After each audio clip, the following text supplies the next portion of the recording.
Iba yung transformation niya, di ba? Oo, yeah. Kayo ba nag-workout together? Minsan lang, kasi taga-Pasig siya, taga-Paranaque ako. So, hindi ako makakabunta dyan minsan or workout with her. Kasi yung gym niya iba, tapos yung gym ko iba din. So, Pero, how do you motivate each other to, to keep yourself fit and healthy? Positive encouragement lang. Kapag may nararamdaman siyang masama, like feeling niya hindi niya kaya or hindi niya kaya sa fitness or she feels na she's not enough.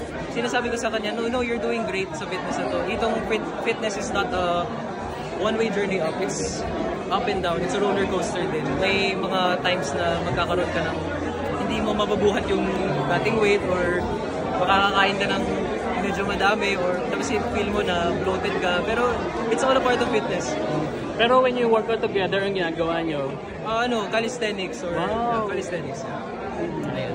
Thank you. May abangan bang I mean, yung tandem niya dito sa collab, may abangan kilig or intimate scenes or intimate scenes? I mean, Pure gold to. Hindi, pure gold pero walang intimate scenes.